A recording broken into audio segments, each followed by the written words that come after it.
at the church.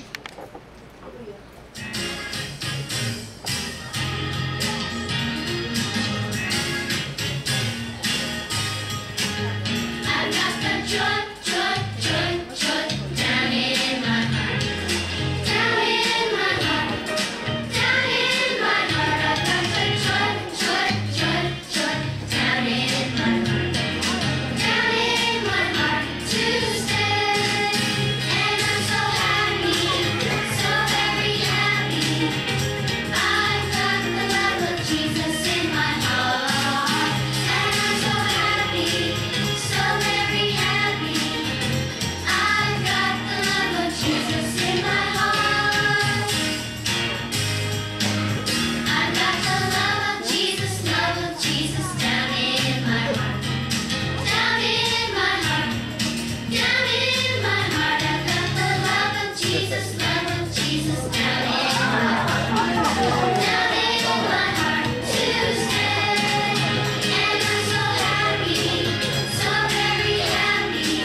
I've got the love of Jesus in my heart, and I'm so happy, so very happy. I've got the love of Jesus in my heart.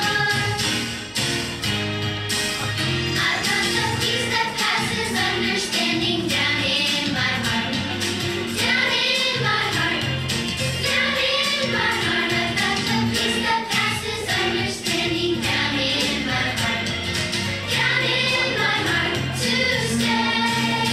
And I'm so happy, so very happy. I've got the love of Jesus in my heart, and I'm so happy, so very happy.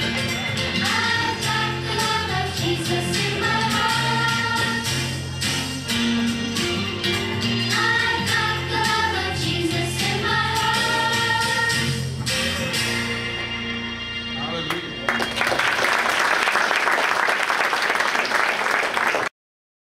Thank you, Mark. Fantastic job. Give another hand clap. If you go on our website, you can see more videos. He's got our baptism services on there. He puts them together. Rachel uploads them. They're on our website. Some preaching sermons are on there. Different things. Our website's really coming together thanks to these two, and we're hoping to see even more in the days to come. But isn't that just great work? Last year we averaged 35 kids per night in VBS. A lot of them from the neighborhood. A lot of young people that were able to get the seed of Jesus in their hearts. Isn't that wonderful? And we're hoping to have the same thing again this year. So VBS will be running June 28th through July 2nd, every night, 5:30 p.m. till 8:30 p.m., 3 hours there. There will be no Wednesday night service the week of VBS. It'll be the whole week of a power pack time in the Lord. They're going to have their theme is called CIA, is Christians in Action, I think it is. And terror, I think I heard, if I heard correctly, it's like a terrorism type of thing and taking back what they stolen type of thing and getting into God's Word. It's just going to be an awesome time. So I know it's a sacrifice. Some of you have been asked to help out. You need more volunteers. It's a sacrifice, but it's well worth it. Doesn't the Bible say that we are to do what? Train up a child in the way they should go. So when they grow up, they won't depart from it. So every time we help out, whether it's doing a craft, donating money, giving food, or just giving up our time, we are sowing into children. And in the end, it's going to be well worth it. Amen? So we got a sign-up sheet in the back. If you want your kid in VBS, please make sure you sign them up and be a part of that. At this time, I'd like Joey Cruz to come on up here. We just celebrated Joey Cruz. He went to his graduation party yesterday. He graduated high school, and he's going to college now, going to University of South Florida, and he just wanted a moment to come up and just share with you.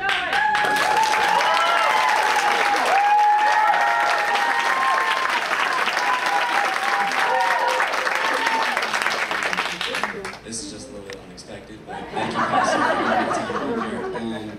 I want to thank everybody that came out to the party yesterday and gave your time and gave gifts and everything. And I also want to thank everyone that wasn't able to make it.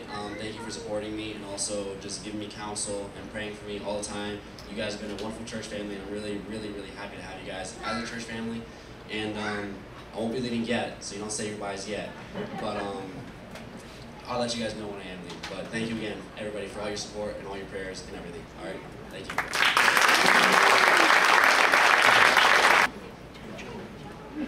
I need a volunteer. I need 2 volunteers. You 2 guys. Until they run out, give everybody one of these.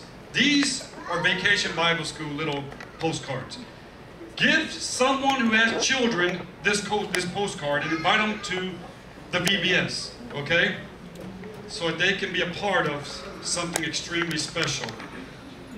If they have kids, make sure they get one of them in your neighborhood, your next door neighbor, somebody you may work with, someone you may walk a trail with. Make sure they get a card so that way that we can have as many kids come to VBS as possible.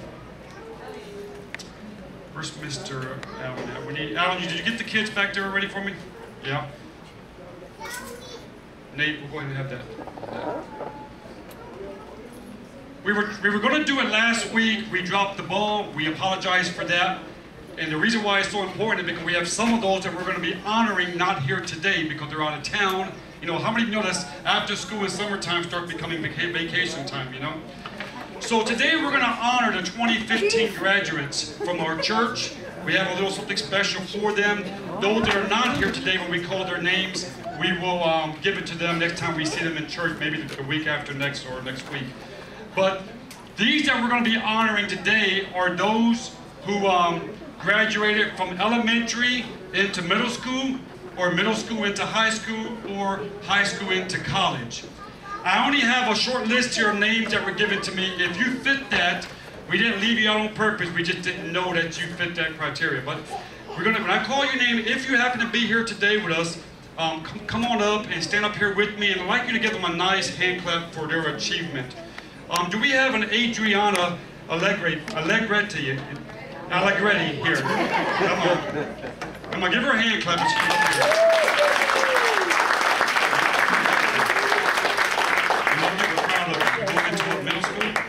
Going into middle school. Stay up here, stay up here. Do we have a Trinity Cox in the house? She's also going into middle school. I'll be able to search their scalps off of gray hair because they're all getting older. How about Joey Cruz? We just saw Joey. He's going into college, going to USF.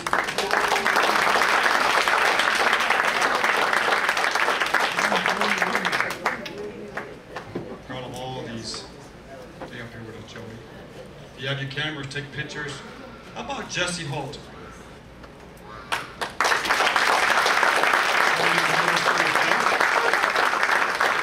This young girl right here has a fantastic singing voice.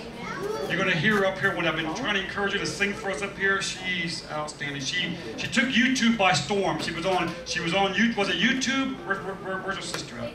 Facebook, and man, everybody went crazy. She sings outstanding.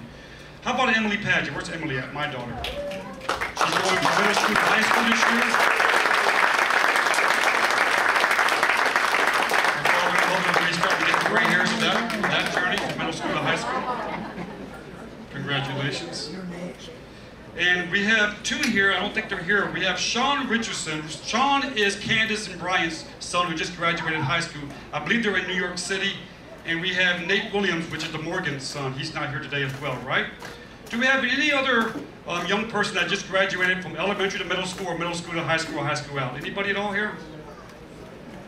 Anybody? None at all. Won't y'all stand over here, Emily, and y'all take some pictures and give them another nice hand clap today.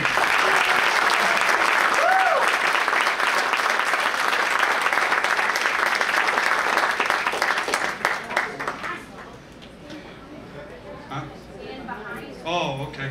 I thought you were saying Caroline graduated. I don't think so. Push it more. Got it.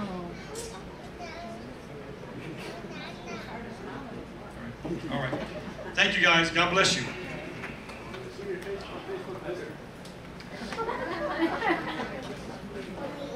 Yeah, make sure you let everybody that you give out the postcards to know that the VBS is free. There's no charge at all for coming to Vacation Bible School. All the food, all the fun is completely free.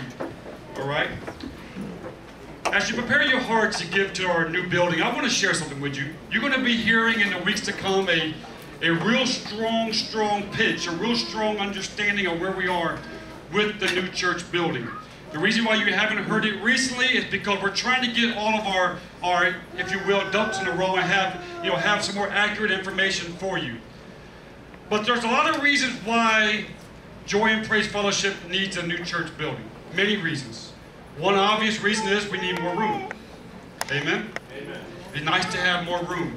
Another reason is we like to be able to be in a more visible location where we can reach more people for Jesus that knows we're even there. A lot of people don't even know we're here sometimes. Get kind of caught up in all this plaza surroundings.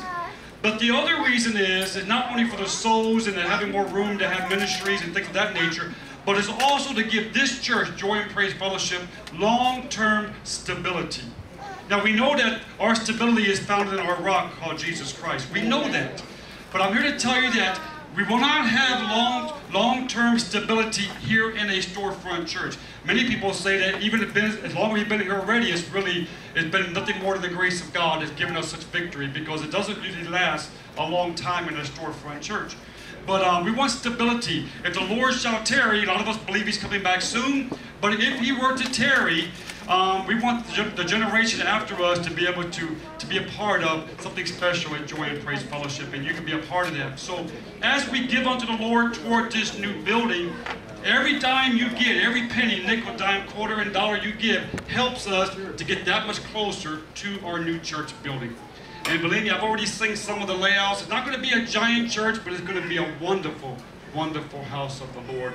And you're going to feel like you're a part of it by sowing. So at this time, if you're prepared to give, we'd like to go ahead and ask you to bow your heads and let's pray over this offering here this morning. Father God, in Jesus' name, we pray your blessings upon this new building seed this morning. For whatever we give, God, I pray that you'd multiply it. Help it meet the desired needs of our new church building. God, you know what we have need of. But we ask you this morning, God, to help us be a part of the process. And help us, God, to raise the necessary funds to get into that new church building. Bless this offering, multiply it to your kingdom. We pray in Jesus' name. Amen.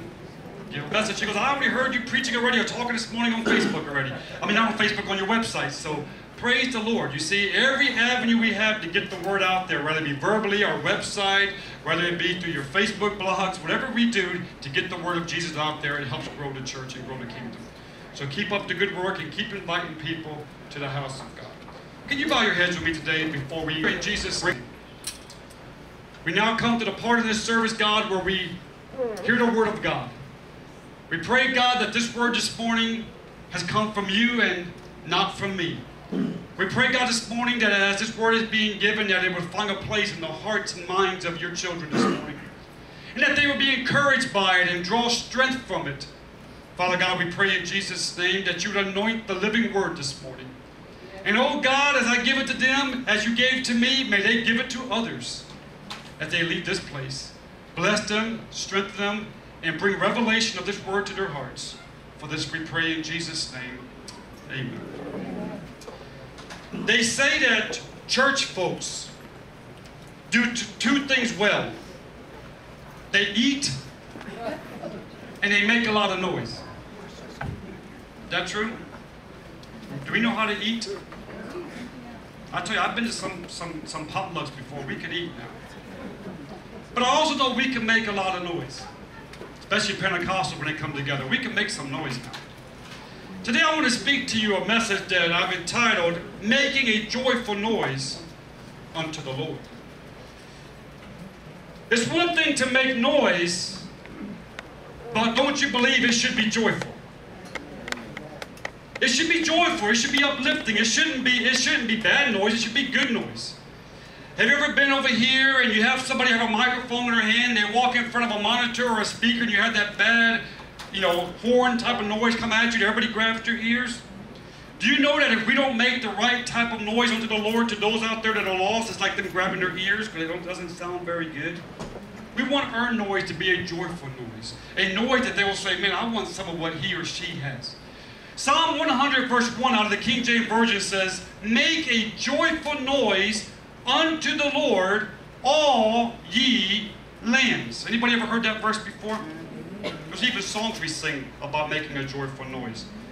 You know, all through Scripture, we find verses that I believe that for centuries have been wrongfully represented. I believe that Psalm 100 verse 1 is to be one of these scriptures.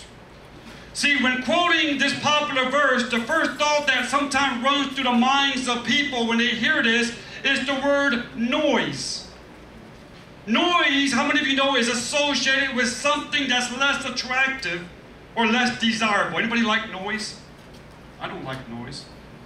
Noise is defined according to Webster's dictionary as something especially of a loud, harsh, or a confusing sound. Noise. I don't necessarily like just noise, but I like a joyful noise. How about it?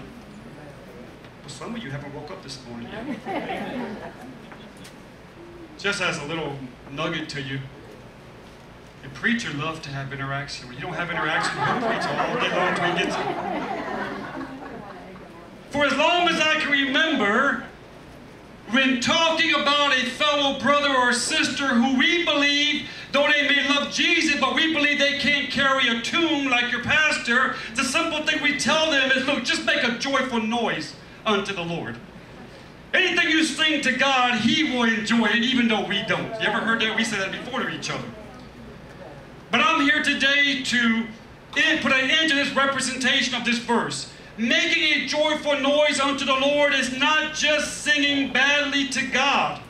It's making or causing or advancing something loud to the glory of God. It's making a ruckus for Jesus. It's making a noise for Jesus. You know, your life, you can live your lives out loud. Do you know that? You can make a noise in your life about Jesus and your testimony. I was talking to Eddie today at Joey's graduation party, and he said, "Pastor, let me talk to you for a few minutes."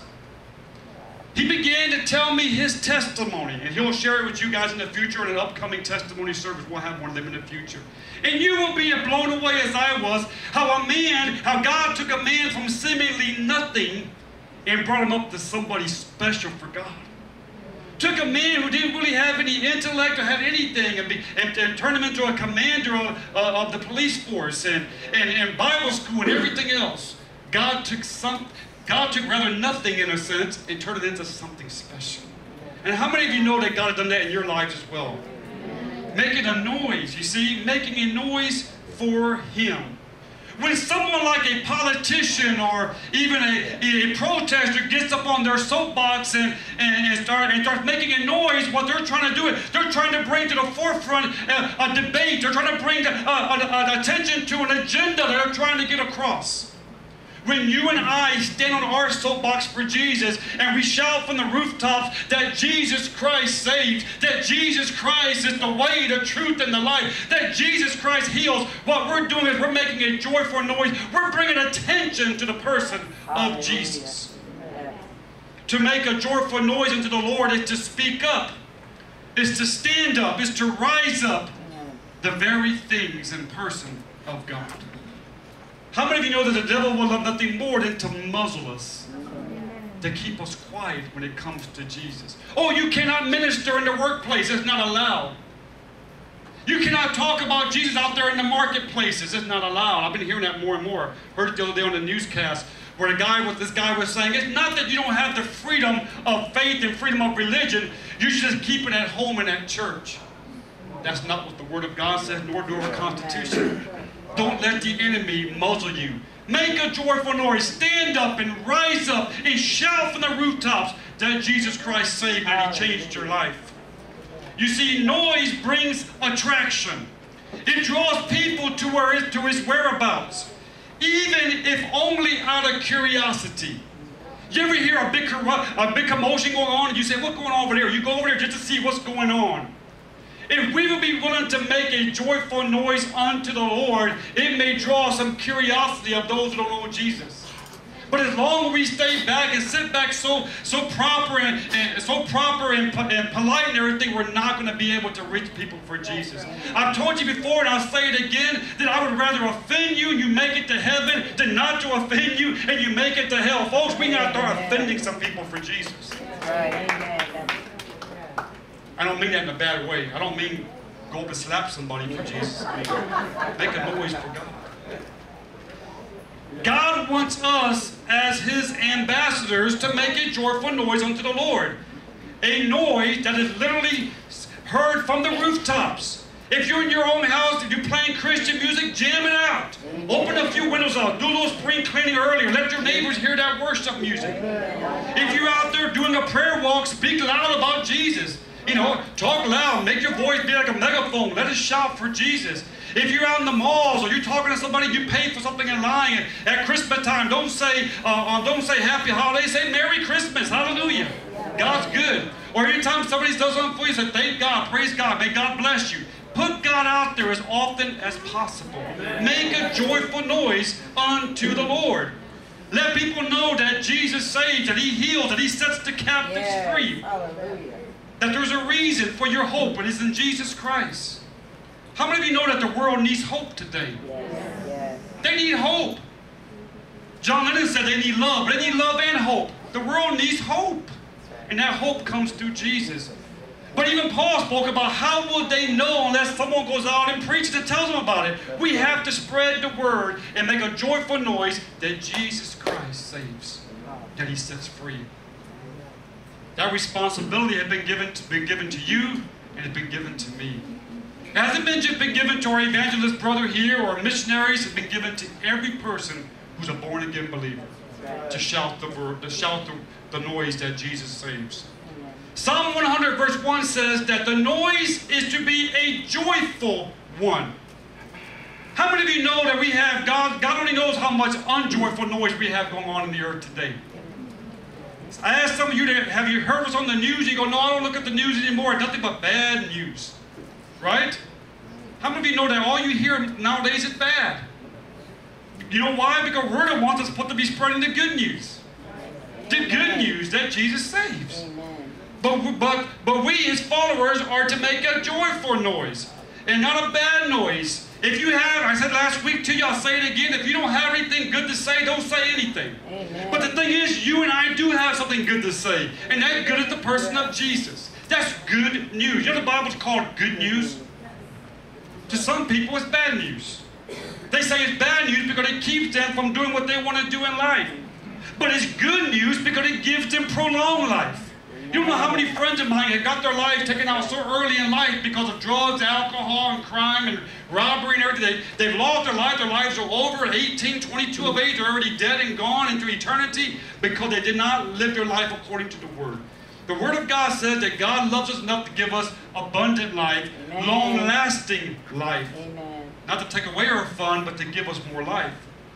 Nehemiah, the 8th chapter, verse 10 says this. Go and eat delicacies. There goes that eating again. And drink sweet drinks and send portions to those from whom nothing is prepared. He says, for this day is holy to our Lord. He says, do not grieve, for the joy of the Lord is your strength. You hear this? The joy of the Lord is your strength.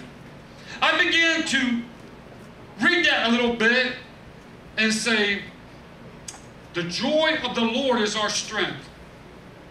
There's a reason why so many of us don't feel very strong.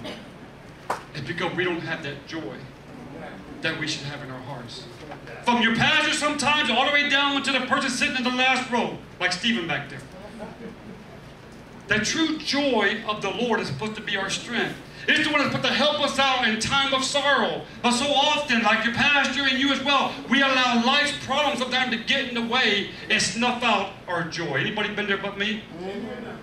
Some of you have been there and done that. But I began to research the scripture more, and I looked at the commentary, and look what it says here. It says that this is referencing an event called for a holy day of worship. It was to prepare the Israelites, to encourage them and to prepare them for hard days ahead. How many of you know that we may have some hard days ahead. See, the word that he was trying to say here to Nehemiah, the prophet, what he was saying here was he wanted them to be blessed and to be encouraged and to find strength and their joy they had in the Lord, because God wasn't here just to punish sin. He was here to encourage them in the hard days ahead. Folks, we're going to have to realize that the only joy we're going to have is going to have to come from the Lord. Amen. Because the world out there is getting harder and harder to make it every day. And if you're looking for your joy in things, if you're looking for your joy in money, if you're looking for your joy in pleasures or even in people, we're going to fall short. We've got to find our joy in the Lord. You see right here in the commentary it says that God was trying to tell them that they should be rejoicing because even though they had sinned, God was not going to destroy them as a nation. He was going to give them grace. He was saying that through your joy, they were on the brink of a new beginning. I'm saying to you here today that if you and I would be willing to make a joyful noise, we may be only a joyful noise away from a new beginning. See, some of you haven't got that down in your spirit yet. God is saying that some of us are only a joyful noise of a new beginning in our lives. In your personal life, in your family's life, perhaps in your finances, your health, your spirituality, your church. A joyful noise. They say that misery likes company. But you know what? I also know that people that are going someplace, people that are movers and shakers, like to surround themselves by other movers and shakers. And when you and I are positive and we're out there spreading that joyful noise unto the Lord, it begins to be like a magnet. It draws people to us. And when God draws people to you, people can start to shape people, and your circumstances take on a whole different dynamics. I've said it before, I'll say it again. I've been saying this since I first got into ministry. You cannot soar like an eagle when you're hanging around turkeys. I'm here to tell you folks, you got to surround yourself with eagles. Hallelujah. And eagles hang around the eagles. Make a joyful noise unto the Lord. Not of, how's your church going? Oh, it's all right. I can't stand that preacher or that worship leader, but they're all right. Come out this Sunday and check it out. Really? I've heard people say that. How's your church? Well, you know, we're a small bunch, you know, worship is outstanding, you know, the people are nice, yada, yada, yada, yada, yada. Pastor only preaches 35 minutes. You can get through that. It's all right. Folks, we should be happy about every aspect of our church. And the area that we're not happy in, we're going to be part of the solution, not part of the problem, and be part of a think tank that with God's guidance and leaders and wisdom and knowledge, that we can help it get better. Amen? Some of you there, some of you catch up. To be able to make a joyful noise unto the Lord, we first must have joy within us. Do you know that?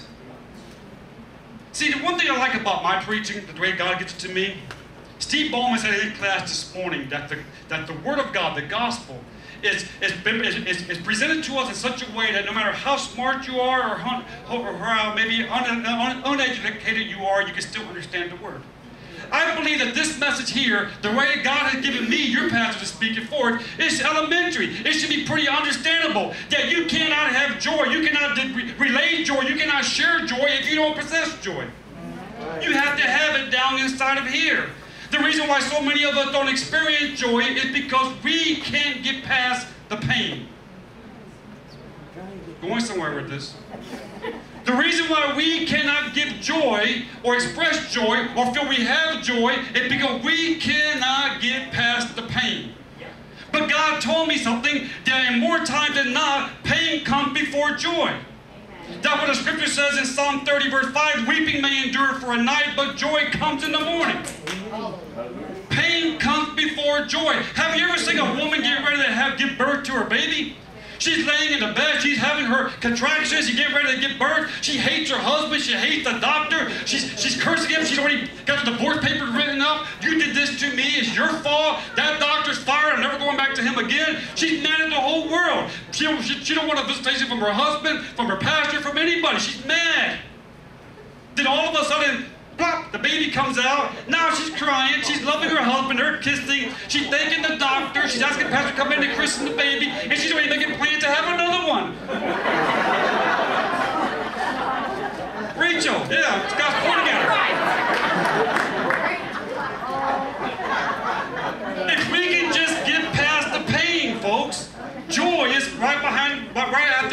is right around the corner. Joy. We got to look at the painful times differently than we do right now. I was always told, no pain, no gain. You have to go through something. There is no testimony without a test.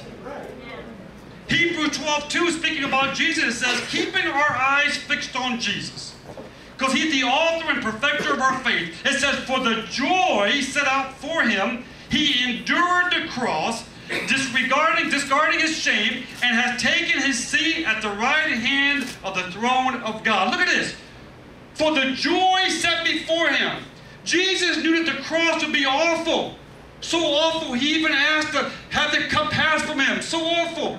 But he also did it. Why? Because he knew there would be joy after it. And the joy that would be after it would be the setting free of each and every man, woman, and child that would put their hope and trust in Jesus Christ. To him, that was a joyous reason to have some pain. If you and I would realize that behind our pain comes great joy, we'll be willing to go to our cross more often. As long as we approach pain with no joy behind it, we won't face pain. But if you go and if they say to you, let's say a doctor says to you, look, I can fix your problem. Bobby may have to go in for a procedure in the future. I can fix your problem, Mr. Anderson. But it may have you laid up for about 3 weeks.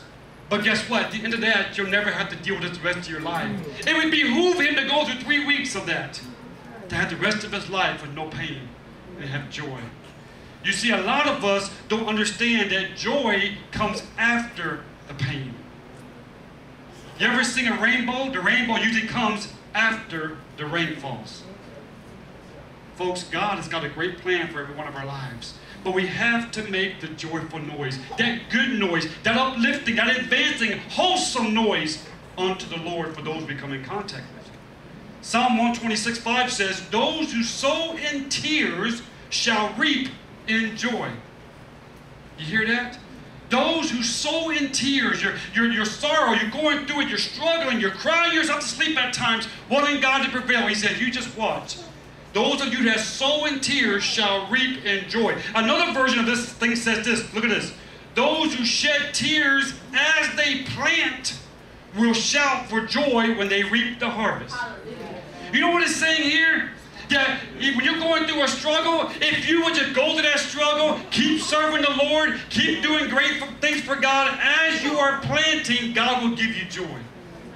If you sit back and do nothing, you'll get nothing. You see, whenever we're ministering to people that have lost a loved one, we always say this, stay busy. If you stay busy, it helps in the grieving time. Keep busy. When we sit around and just think about things, man, the enemy has a heyday in our lives. While we're waiting for our joy to reveal itself to us, we should be staying busy, planting and sowing seed for Jesus. And as we're out there sowing seed, all of a sudden we'll begin to get joyous as the harvest comes in. We're not going to just sit back and do nothing, but to sit back and sow as we're waiting for our joy to appear. Amen? As we serve the Lord and continue to sow good seed, our sorrow turns to joy, and our joy becomes the noise we make. The joyful noise that we make also comes out of the bond of unity. Do you know that? I find that when we're all together in one accord, then we make a joyful noise. But when we are at odds with one another, and there's a measure of dissension, a measure of disorder in the house of God, we don't make anything but, nothing that's joyful. It's anything but joyful. A bond of unity makes a joyful noise. It's important for us to be unified in one purpose and faith and deed. Do you know that? When they were in the upper room, the Bible says they were all in one accord, in one likeness and one mind. And what happened? A great noise showed up when the Holy Spirit fell on the 120 believers. And that noise was heard beyond them doors as over 3,000 plus got saved just hours later. Why? Because they were all together in one accord. As long as we are separated, as long as we are divided by our petty differences, and we sow discord and dissension among the brotherhood, we will never make a joyful noise. It'll be an unjoyful sound. We have to come together, especially in these last days. Do you know that right now the reason why Christianity has been on the decline here in America and every other unholy thing is on the rise, because we as a body of believers are fragmented. As long as we have a separation of the body of Christ, we will not be able to make a true joyful noise up in D.C. and around the globe. We have to come together. When you see somebody in the faith, I don't care if they're Baptist or Lutheran or whatever, and you walk in the trail with them, or you go into your sewing class with them, they are your brother and sister in Christ. You should embrace them, love on them, together make your noise shout loud. Let's not let our petty things get in the way of making a joyful noise unto the Lord. Paul says in Philippians 2:2, fulfill my joy by being like-minded, having the same love, being of one accord and one mind. You see, being like-minded. Oh, I can't be that way. I think totally different than he or she does. Try to find some common ground so y'all can come together. And that common ground should be Jesus. It shouldn't be every one of Paul's epistles. It should be Jesus. Jesus, his birth, death, and resurrection should be the common ground that you should be able to rally around and make a noise for. The Apostle John even talks about a greater noise. He says in 1 John 1, 3, and 4, we proclaim to you what we have seen and heard, so that you also may have fellowship with us.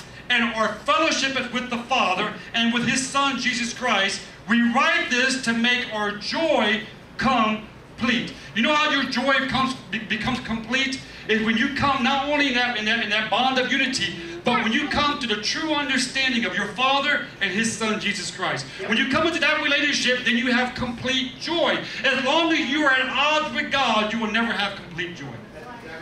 You will have superficial love at best, superficial joy at best. You will never have complete joy. Complete joy is by knowing His Father and His Son, Jesus Christ, in your life. That's where complete joy is at. And if you know the Father, you know the Son, then you're going to want to know His children and be a part of the family of God.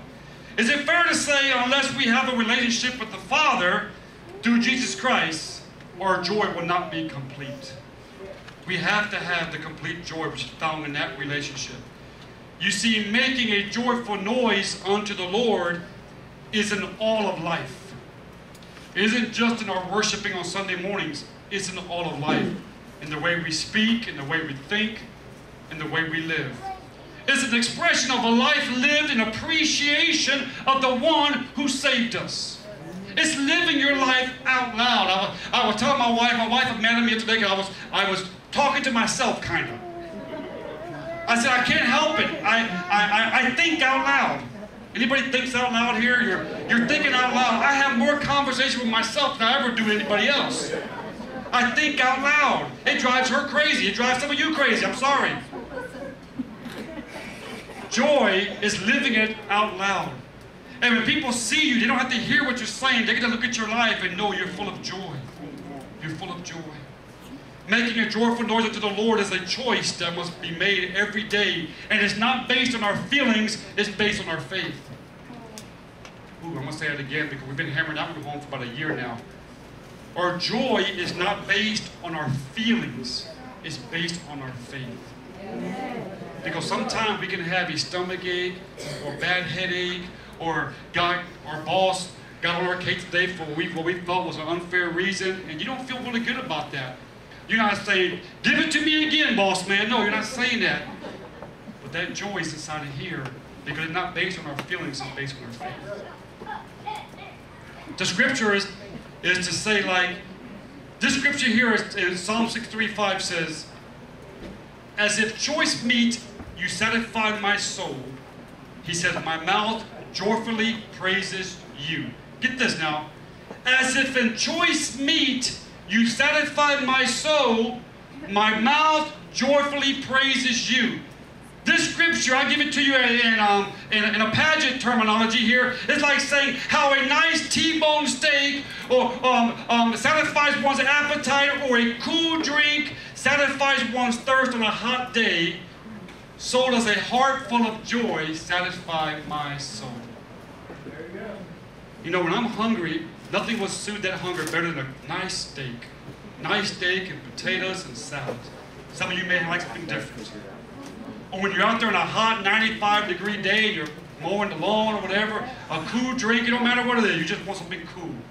The same thing here. As them two things satisfy the flesh, A heart of joyfulness satisfies the spirit. You cannot have a satisfied spirit if you're living in bitterness all the time, folks. As Paul said, follow me as I follow Christ, we should point to Jesus' example of joyfulness. Remember, he joyfully looked at the cross, and he didn't disregard it, but he accepted it. Jesus is our ultimate example of joy. The joy set before us. In the Old Testament, I always say this name right, like I usually do most scriptures. Is it Zephaniah? That close enough? No? Zephaniah. Chapter 3, verse 17 says, "The Lord your God is in your midst. He is a warrior who can deliver. He takes great delight in you." Get this. "He renews you by his love. He shouts for joy over you." If he shouts for joy over us, shouldn't we be shouting for joy over him? Hallelujah. Think about it. The Lord shouts for joy. You know what he's saying, John? He's bragging about us. He's saying, look, case in point. Just came to my mind right now. Remember the book of Job? Didn't it say that Satan came before the throne of God? And what was the first thing that God said to Satan? He said, "Did you see my servant Job? How awesome he is? How he served me in everything?" That was God's way of bragging. He was bragging over Job. God is shouting over us. He is bragging over us. And we should be doing the same thing about him to everybody we come in contact with. We should say, our God is awesome. Yes. What America needs is not a new Republican or Democrat. They need Jesus. Hallelujah. Jesus is what we need. I remember we went to the district council a couple weeks ago. There was I told you a couple weeks ago, I'll say it again to those that weren't here. There was this prominent pastor there. He's old, up in age. He was probably in his 80s. And they asked him, did he want to run for the district seat there? He said, no, I don't want to run for the district seat. He said, I'm going to run for the Oval Office. I want the top seat. You know? I want to make a joyful shout out there to D.C. about Jesus. Folks, I'm here to tell you, we may not be having that kind of seat or that kind of authority, but we can still make a shout for Jesus unto the Lord. We can do that, and everywhere we are, we can do it. We can do it. Where did we get the idea that joyful worship must always be restrained, quiet, and dignified? What's quiet? Where did we ever say, where does it ever say that worship had to be dignified and quiet? I've heard people say that, oh, y'all just get a little bit too radical in there. You need to calm down. Where in Scripture, as Bobby would say, where can you back it up in Scripture that I need to be dignified in my worship unto God? Where does it say I'm not supposed to shout from the rooftops that my God saves and he sets free and he heals and he delivers? Amen. Nowhere. See, that's the enemy trying to muzzle us, folks. We don't have to be dignified when it comes to our worship. Now, granted, I don't want you, if we have a communion table up here, I don't want you knocking down the communion table and knocking like a crazy person. But what I am saying here is, if you feel like dancing, then dance. If you feel like jumping, then jump. If you feel like shouting, then shout. But do something that makes a joyful noise unto the Lord. Hallelujah. Do it. Pastor Ron. Amen. Making a joyful noise unto the Lord is living with an attitude of gratitude. It's an appreciation for the one who gave it all for you and I. The question will be, in the days to come, despite the hard times that are lying ahead of us, will we still make a joyful noise unto the Lord? So you make a joyful noise every time you go into your voting booth and you punch a ticket for an agenda, a reprimanda, something that God will support. You make a noise. Every time that you say Merry Christmas instead of Happy Holidays, you make a noise. Every time someone at your job or school uses the bad word in reference to God, you say, I'd rather you not use the Lord's name in vain. Every time that you lift up Jesus or pray over your food at your job or your school, it's making a joyful noise. Every time you walk in and you're talking about Jesus or playing your worship music loud in your car or at home, you're making a joyful noise unto the Lord. Every time that you walk and live your life for Jesus without falling back into sin, without living in the worldly ways, you're making a joyful noise unto Jesus, unto the Lord. Today, I want to challenge each and every one of us not to allow ourselves to be muzzled, to be little mini megaphones and making that noise that's heard all over, that Jesus Christ saves. Can you stand with me today in the house of God? Hallelujah. Hallelujah. Hallelujah. Where's Marilee at? Where you at, Marilee? Marilee? Can you help me today? I want to ask you to help me pray for some people today. Can you do that, ma'am? Thank you, ma'am. Thank you. Come on here. Come up here. Not me. I may need prayer. How are you saying? You stay up here. You stay up here and pray. Pastor Wayne, can you join us with me? Today, I know in a crowd this size, not every one of us has the best health today. Some of us have got our health that's on the cliff there. You know, we've got some tests coming up, and we've got some situation in our health that we're needing God to intervene. Same could be said for our finances. Some of us are not knowing how this next month are going to pan out financially. Even relationally, there's some relationships that may be strained a bit, that you know without outside of God, there's no hope for that relationship. What am I saying to you is we have needs. We're needy people. It doesn't make you any less of God than those that don't have a need, but we have needs. And one thing about God is He never promised to meet all of our wants, but He did promise to meet our needs. Today, I want to open up the altar for a few minutes. And if you have a need, it may be in your physical bodies, it may be in your finances, it may be in your relationships. Hey, it may be spiritual. You may say, you know what, I've gotten away from God. I don't have that joy that I used to have in my heart. And I need that joy back. Remember, I said you can be nothing more than a noise away. You can be also nothing more than a prayer away. Come down and get a prayer. Let somebody pray with you and join with you. The Bible says that when 2 or 3 gather in His name, guess what? He's in the midst. And if anything that we ask in His name will be given to us according to our faith. Folks, come down and let someone just agree with you that what you have need of will be given this day before you leave here today in Jesus' name. Hallelujah. Let's just worship God and we're praying for these. Hallelujah. Hallelujah. You can stretch your hands if you like. Hallelujah.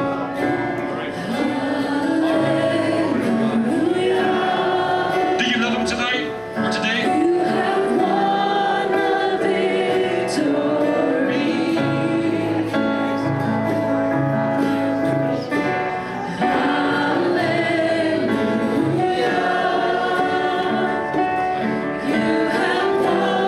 it all for me.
face that they're being prayed for, that they have needs, desires, hopes, and dreams like you and I have. But they came forth trusting God. Not trusting man, but trusting God. You see, it's still not too late to trust God. You know, it's not too late to give up on God. You know, He's still in the trusting business. Today, I'm believing by faith that for every one of you that came forth, and for you out there that got in your heart, whatever you have need of, God will meet the need if it lines up to His will and His purpose for your life. Continue to make that joyful noise unto God, that shout. That shout signifies your faith in Him. That shout says, I will not be moved despite what's going on around me. I'm going to hold on to Jesus' garment until the end. It's a shout of victory. Janet, come here. Come here, sister. Janice is down for, I would have to say, for Joey's graduation. I just want her to say a greeting, to give you a greeting while we're praying. She used to be a leader in this church before I became pastor here. But I'd like her just to give a greeting to the people. Hello, everybody. It's nice to be back. I still feel at home here. I don't know a lot of you, but I do welcome you here. This is a good place to grow, and especially you with young children, it's good. Got a good man here. I only know him briefly, but I know he has a heart after God. He's good, Janice. He's a good man. Yeah. I like to speak a blessing over you. May the Lord bless you with His love and a heart to seek after Him. And if you don't have a heart to seek after Him, pray and He'll give it to you. He's a faithful God. You have not because you ask not. So I'd like to leave you with that. Remember, ask, and it shall be given to you. Because He's a good God, and He's a faithful God. So I pray that you have seeking hearts. May the Lord give you a seeking heart. May He bless you richly in Him. Because when you're blessed richly in Him, all the other things you will have. Thank you, guys.